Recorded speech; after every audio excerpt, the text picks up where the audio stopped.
recently had a comment from someone that loved my podcast but wanted more real people on it. I'm still processing that one.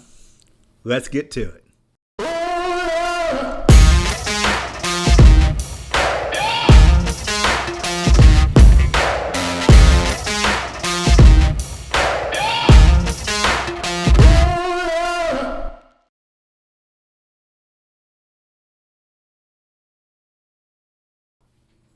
Welcome. Another fabulous episode of IBF On Demand. I'm your thought I was a real person and not so humble host, Eric Wilson. You can find me at eric@ibf.org. That's eric@ibf.org. Thanks for the follows, the subscribes, all those things. I know I can say, please subscribe. It really don't matter. You're going to do what you want to do anyway. I get that by now. You can actually do, if you do want to find more of me or IBF, you can find us on LinkedIn, YouTube, wherever you get your podcast. This is IBF On Demand. And we do have a sponsor, a very special sponsor. It's been around from the beginning of these podcasts, Arkiva. Driving business transformation by solving what others cannot. Thank you very much, Arkiva, a great sponsor, longtime friend of the show, and you, the audience, as well. This is IBF as well, and IBF has a lot going on, a lot coming up in the near future. I'm actually going to get out of my bunker and go to some of these events as well. We're going to be in New Orleans, for April 16th through the 19th for a predictive analytics conference. So please come check that one out then as well. It's available at ibf.org. You can find that information. And then also, I said, for my European friends out there or anybody across the pond from where I'm at right now, we're going to be in Prague. May 14th through 16th is a boot camp. It's going to be 2 days of supply, demand, 1 day bringing it all together for your teams. Bring your whole team, bring your individuals. No matter what function you are inside of an organization, this boot camp will benefit you. We're in Prague, May 14th through the 16th. Check that at ibf.org as well. Also, I'm very excited. I made the joking call out around Christmas time saying, hey, if you want to send me presents, send me merch. I can be bribed. Well, guess what? I can be bribed. I got these fabulous socks. So thank you, Darn Tough, for sending me these socks. They're amazing socks. Recently, I said I had a recommendation or constructive criticism. Depends on how you want to look at it. Seems like I have good content, good thought leaders, experts in the field, but they wanted real people and real world experiences. I mean, I'm not sure really what that makes me or my guest. But I'm going to try to give the audience what they want. I mean, I do have a couple decades of real life, real world experience. And most of my advice comes from mistakes that I made you can learn from. But today, I found someone that has some great real world experience, real world applications, still in the field. And they're going to be able to provide advice about what is working and what's worked from them, which is probably better advice in the long run as well. So today I have an interview with a very special guest. I mean, I kind of did this last year, and I'm going to give it a try again. Today's topic is not really a deep dive about a certain topic. It's an interview. It's an interview with a real person. And yeah, I know I do that all the time, but today's, I said, not a specific topic per se, but a look at the real world experience and application and stuff that a successful practitioner's point of view and what he's doing, he or she, today happens to be a he, is doing today. So with that, let me introduce Michael Day. He's the head of integrated business planning and demand management at Glatfelter. He has 10 years of demand management experience and a wide array of industrial experiences as well, including textiles, paints and coatings, and woven and non-woven paper products. You can guess he's probably from North Carolina then. He worked in large companies including Asco Noble and Hanes Brand Incorporated. Significant experience in demand management, statistical forecasting, and SNOP. He has a bachelor in economics from the University of North Carolina in Greensboro and an MBA from Wake Forest University. I said he must be North Carolina with all the paper products and textiles as well. So please help me welcome Michael Day. So welcome, Michael. I'm glad you could join me. Thanks, Eric. Really good to be here. Yeah, I seen all the paper and textile. I knew you had to be from North Carolina. So Yeah. Oh, yeah. Live in Kernersville, North Carolina. So we're right here in basketball country right now. yeah. So Well, see, I'm up in Kentucky, so I have the light color blue. You have the long color blue down there. I'm just saying. Yeah. I'm a Wake Forest alum. So you guys can argue about your We can argue about blues all we want. You're Wake Forest. Well, I'm glad you could join me. I said today I wanted to have a conversation, just talk a little bit about what some of your real life experiences, and you can help advise this audience on some best practices you've seen, or as they say, learn from my mistakes. Maybe you've made a few as well that can learn from as well. Yeah. Oh, quite a few. Well, the first question I have for you is probably an easy one. Is you've got a long history of career, and you're currently doing SNOP and IBP there at Glatfelter. But before then, you've got a lot of demand planning, demand management experience, other SNOP experiences. How did you get started in demand planning and SNOP? How exactly did you get started? Yeah. So I kind of actually stumbled into it, oddly enough. So Everyone always does. It's hilarious how that happens. No. I got my bachelor's in economics, and right out of college, I started working for a commercial real estate company as a revenue analyst. And I did that for a couple years, and I decided I really don't like this. It's not for me. And so I saw a posting about a demand planner position with a medical hosiery company that manufactures in North Carolina. And so I sent my resume over, and it looked cool, and I ended up getting the job, and I was able to kind of dive into the demand world, and I haven't looked back since. That's how most people get it by accident. But once they get there, they love it. I mean, what parts of demand planning did you enjoy? What made you say, hey, yeah, this is something I want to do? Was the hosiery or was it the demand planning part? I think it's like every day is different, and it really gives you the chance to shape an organization. And so I always like to say with a good demand manager has the attitude of asking questions and kind of digging deep and really steering an organization. So it really gave me more of a chance to do that versus, in the accounting world, which is very, set and every day's the same, etc. So I really like the flexibility. Flexibility is, I guess, one word for it. The other is ambiguity. I mean, we deal in a world of ambiguity. And some people, it sounds like you as well, we kind of gravitate to that. We enjoy that part. But it also presents a lot of challenges. So I think my next question would be then, in your illustrious career so far, what have been some of the biggest challenges, either implementing an SNOP or developing teams or structuring demand management process? What's been some of the biggest challenges? And you don't have to just pick one. I mean, what have been some of the challenges that you've had? Yeah, so definitely there's been a few. So implementing SNOP in an organization where it's new and maybe I would say a more seasoned organization with a more seasoned sales team, manufacturing group, etc. That's tough. That takes a lot of change management, and you definitely have to require a lot of support from the C-suite and below to help you get that up and running. Also, I think implementing demand processes and demand management in an organization that isn't used to it in general also can be very difficult. I've had experiences where they filled a demand manager role just because they had to, and they didn't really know what to do with it. And so it was kind of up to me to shape it and kind of get that flow going. And so it's some of those I think those are some of my biggest challenges. So implementing new SNOP processes to an organization where it's newer. And then I think implementing demand processes to an organization where that's newer and maybe not as, hasn't really been as invested in, I guess you could say. So what I'm hearing is starting something new, either demand or SNOP in an organization, especially an organization that's been around for a few years. That's where your biggest challenges have been. Oh, sure. Yeah, I would definitely say so. So what were some of your first steps then in either one, either the SNOP or the demand manager? What were some of your first steps coming in, and what kind of your first 90 days on the job there? What exactly were you doing to try to make it happen?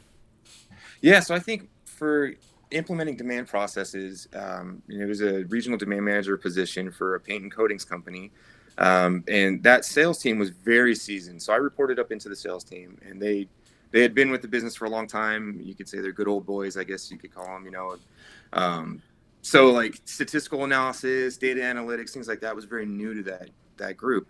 And so what I had to do is kind of get with each one and understand where they were and what they understood about demand, and kind of go from there. So kind of talk them off the ledge of, we can trust these analytics, we can trust these numbers.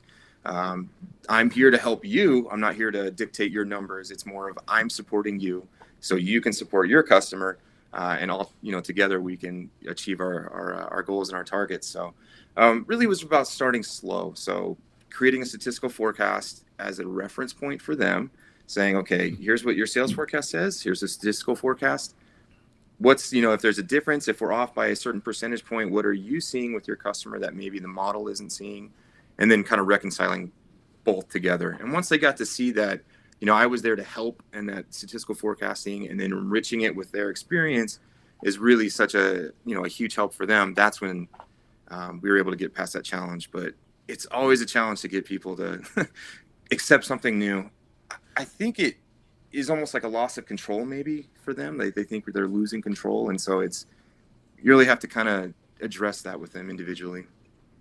And I love what you're just saying, because that's what I heard. You didn't come in and say, hey, you're doing it wrong. Or you didn't come in and say, this is the way we're going to do it. You came in and you sound like you listened. It sounded like then you took it really incrementally approach with them. I mean, that's what I was hearing was your approach. Yeah, I think especially with working with colleagues who this is new, the worst thing you can do, just as you said, come in and say, oh, you're doing this wrong. This is how we should be doing it. Mostly it's understanding what they're doing currently and how we can enhance that current process with, maybe something new, maybe something different, and come to a more holistic approach. As logical as that sounds, I've seen so many, planners and coming in to a new role, and they have the best intention, and they want to do everything day one, and they want, we got to do this, and we got to do this, and they're excited about the new role, and then they find out they get resistance because they're trying to change too much too quickly, and they haven't listened to the culture and people in there, and people fall into that trap quite frequently, and it sounds like you didn't fall into that trap. I've seen it. I've seen it before, and when you fall into that trap, you do tend to burn out pretty quickly, and you lose your excitement, you lose your motivation, and you just kind of end up going with the flow. And so instead of working with the teams to enhance the organization, enhance the process, you end up just kind of falling into the same old routine as before. So it's definitely a fine line and a tough dance that you have to accomplish. Yeah, it is. So you went through your career starting some new demand planning, SNOP. Then you came to Glatfelter. Did they have a IBP or SNOP process there at the time? They did. It was fairly new, I would say. And so they had made some good process. It wasn't as mature as we'd like to have been, but I think they really done a pretty good job getting set up. So my goal has been to enhance what was in place and kind of get it rolling and to face the new challenges that we're currently facing in this world economy right now. So yeah. Now, I mean, I was in a similar type of business, starting an SNOP pretty much from scratch at a similar type of business, and that had its own challenges. You talked about the other companies. It's a company that's been around for 100 years, whatever it's been around, and it's a very diverse company, size-wise. It's hard to move some of those companies that are that big, that diverse, that are that old, and it's been doing things for a while. It's hard to really get things moving at any speed. Yes. Are you finding challenges coming on board with a large company that diverse, that old? Oh, yeah, quite a few. So just as you mentioned, the company's been around for a while, and it's really a company that's grown through mergers and acquisitions. So they've done a lot of M&A. And so naturally with that, you almost have separate companies within, the one company. And so getting everybody to move into like a standardized process is very difficult. Because you have certain segments that have been doing it a certain way for a certain amount of time. and others that are doing it a different way. And then also you have different technology platforms, so different implementations of SAP, or maybe they don't have SAP. So we have to go through a pretty significant SAP implementation, and then getting everybody on the same process, the same calendar, the same way of working. So that's very challenging. And then you mentioned cultural as well. So we've got quite a few colleagues from across the world, predominantly in Europe and in North America, but different European countries. And so that really requires, me and other management level people to really have high level of emotional intelligence and understand the difference between the cultures, and how to manage team members from different cultures. So obviously I'm American, so I like to be managed, in an American way, but I have people who report to me who live in Germany, and so you have to be very conscious of their preferences and those cultures. And so it's fun. I mean, it's definitely fun, but it's a challenge. Yeah. Now, I said I've been in similar type of roles, and I've talked to other people who've been in those type of roles, and I've generally seen a couple different approaches to the problem and challenges you've seen. Either one is that a lot of patience and very small incremental changes. And I've seen the other ones that will take a certain region or take a certain business unit, take one of those companies that they've acquired that already had some type of more mature process in place, Yeah. and they will really establish a best in class practice there, and then hopefully that seeds or kind of germinates other divisions as well. So I've seen both approaches. Yeah. Have you taken one, or are you kind of doing a both, or all of the above? How are you getting? Yeah. How are you getting by these challenges? Is basically the question. Yeah. So definitely have done both. I tend to prefer the second one, and I think I've seen option two be more successful for me personally in my career. But it's a challenge. With all of these mergers and acquisitions, there's a lot of pride in processes that these segments have been doing for a long time. So it's tough, because I could have one segment, let's develop them best in class, and then we roll them out to the rest of the company. But you have to be very careful not to make it seem like this segment is doing it incorrectly. We should be doing it like this segment, and they're going to come in and change everything. So it's a very unique challenge. And so we're kind of approaching it with, let's set up one segment as best in class, but we'll do it maybe in small increments, incrementally, and then start kind of having the other segment participating, so they can see, they're part of the journey, and not just they're going to come in and change everything. So it's definitely a unique challenge, but it sounds like it. So sounds like what you're doing is change management then as well. Yeah. Besides implementing the fundamentals of SNOP and fundamentals of demand planning and the process, communication, collaboration, transparency parts of those, you're also doing change management. It sounds like that's almost a key role of what you do as well then. Huge amount of change management. It's to be expected, when we're rolling out these processes in an organization as diverse and old as Glatfelter. And so I think we've made a lot of really good strides. I think the org is really starting to see the benefit of SNOP and the benefit that brings, especially with the challenges that we face, with the war in Ukraine affecting business, and the rest of the world economy itself is tough, fuel prices. And so they can see that SNOP really can be the vehicle in which we achieve our company targets and our company goals. But it's definitely a challenge, and a lot of change management required. Yeah. And part of that change management, I'm assuming, like celebrating the wins and, creating the vision, those type of things, what you're doing. I mean, one of those things as far as having everyone talking the same language. Are you doing internal type of, training? Are you looking for outside, training to be able to help, augment some of that? Are you doing any of that to get everyone talking the same language between functions and even people inside of organizations?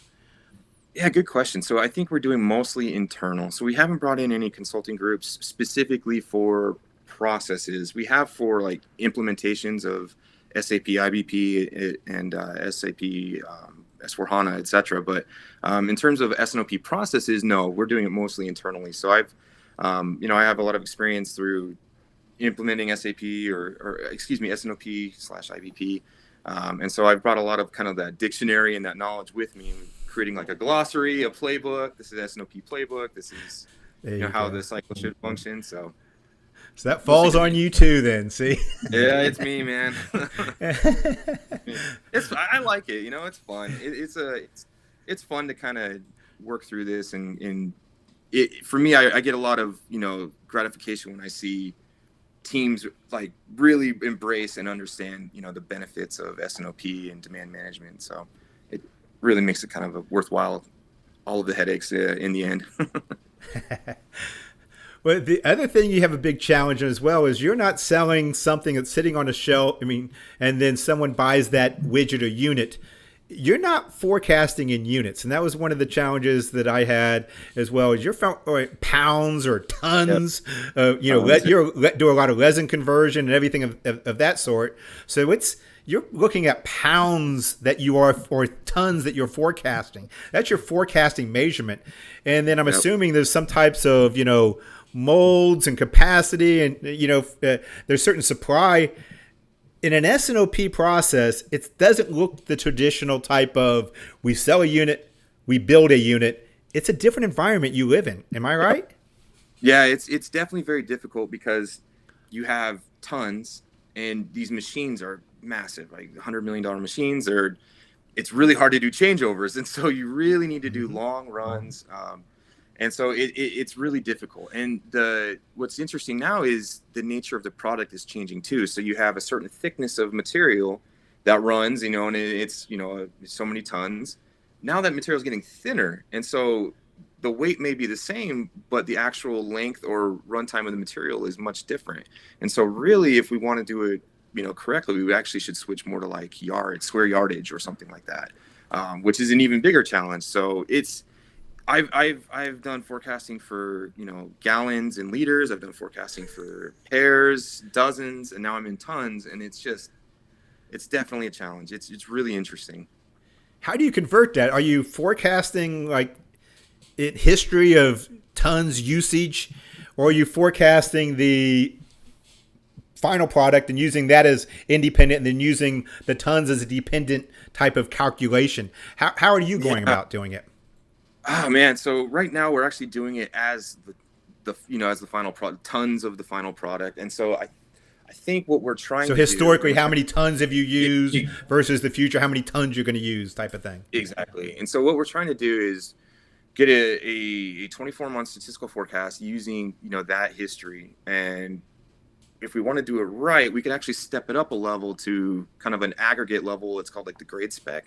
So you have these tons that are run, and then or this material that's run, and then it gets like cut down to a lower, a different type product. So you have your aggregate level, and then it goes down. In the paint and coatings world, it's like you have a white paint and then you color it, so you can forecast at that like white or gray paint level.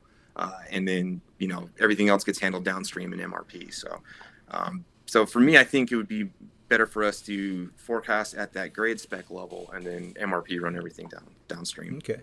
So as far as the future demand, if you're bringing in, you've got a contractual pipeline type of business in your industry as well, how you feed in the sales input?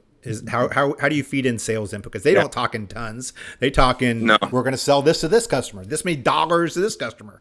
You have to convert that somehow into your language. Yeah. So they're actually our sales team is actually pretty good about converting to tons for us. And so they bring that tonnage information. So we'll have our forecast and we'll enrich it with that information. And they're especially in the short term, they're actually pretty good with getting that information correct. Where we're really trying to help the organization and enhance our processes further out, rather than current month, current quarter, let's get a view of at least a rolling 12 months so we can know about capacity decisions and, any CapEx expenditures, et cetera, et cetera. So your SNOP process. Yeah. So that's what we're pushing. We want to be more strategic versus tactical, and then we'll have sales and operations execution for the tactical portion. So. Especially some of that CapEx with those machinery, maintenance on the machinery. If you need new molds, those are future expenditures you're going to have to fit into a strategic plan. Yep. So what does strategic planning look like as part of your SNOP IBP process there? Yeah, so we're getting a lot better. When I first joined, it was still it was more SNOE. Really, we weren't doing much SNOP. And so now we're really pushing the teams to have a really holistic SNOP where we have our risks and opportunities. We start in our demand review, have a good, solid demand review where we want to be strategic. We want to be gap closing or action based, more focused versus a report out. And then flowing into supply, we want it to be a good, long view of capacity planning and strategic planning versus again that current month, current quarter, and we're getting much better at it. I think still a way to go, but from when I first joined to where we are now, the team has made great strides, I would say. Okay, so just a couple more questions, and then we're going to finish up. Going back to when we originally started, we talked about where you got your start, and it was by accident. And fortunately for us, we're seeing more and more people going into these fields now of either S&OP, supply planning, demand planning, especially predictive analytics type of roles.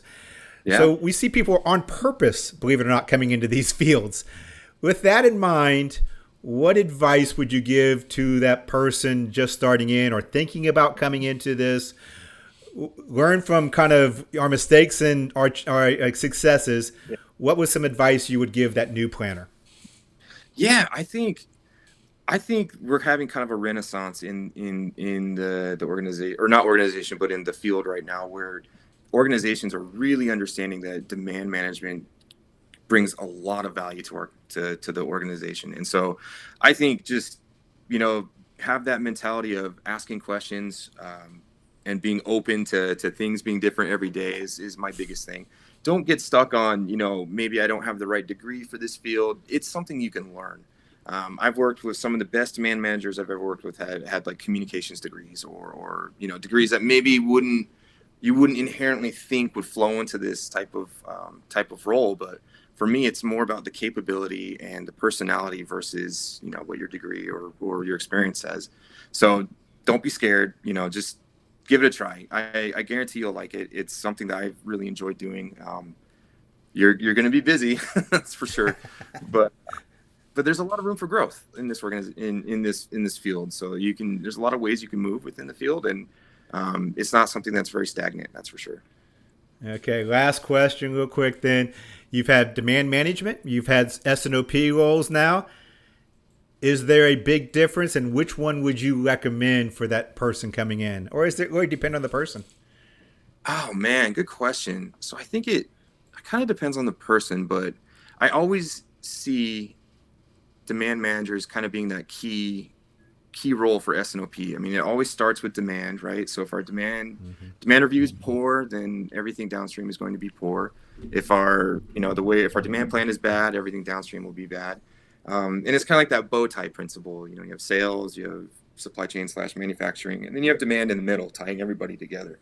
And so, yeah, the roles are technically separate, but I really see like demand being kind of leading S&OP for sure. Okay, well, good. Well, see, I told you it'd go quick. I knew it would. So I want to thank you very much. It was an interesting conversation. It was a real conversation. I'm glad we were able to do this. I'm glad you had the opportunity to come on and talk about your history and what you're going through right now.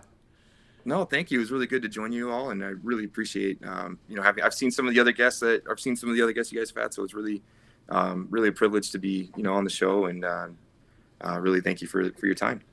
Not a problem. I'll see you at a future conference or something. All right. Thanks, Eric. I joked at the earlier talking about, understanding the comment of looking for real life and real people and real life experiences. But I get it. I understand exactly what they were talking about. And Mike did not disappoint. He delivered exactly what I think the intent of that comment was. And with that, I want to thank you for your comments. Thank you for the emails. They do mean a lot. They let me know that real people are actually listening and are on the other end of this camera. I mean, all I am is looking at a camera or Scott. And believe me, I'd much rather hear from you out there as an audience from Scott, my producer. So please, if you have any comments, questions, please let me know. This is proof. I do listen to them and I do respond. Well, that's a wrap. I'm going to go venture back out of my bunker into the real world to some conferences and other events as well. My name is Eric. You can find me at eric@ibf.org. That's eric@ibf.org. This is IBF on Demand. And thank you, Arkiva, for driving business transformation by solving what others cannot. Great sponsor, wonderful sponsor. Check them out as well. They have a lot of great material available on their sites as well. Once again, IBF, go to ibf.org. Membership, if you're already not a member, check out the events coming up in April. New Orleans for a predictive analytics conference. Subject matter experts, thought leaders, practitioners are going to come talking about case studies, what they're doing. I'm going to be there speaking as well. Prague, guess what? I'll be there as well. So if you want to, in May, if you want to come to Prague, if you're in Europe, or guess what? If you're in the United States and just want to hop on a plane with me, feel free. We're going to be in Prague in May. Both those events can be checked out at ibf.org. Also, there's a lot more content there as well. And remember, one last thing for keeping it real, don't forget, wash your hands.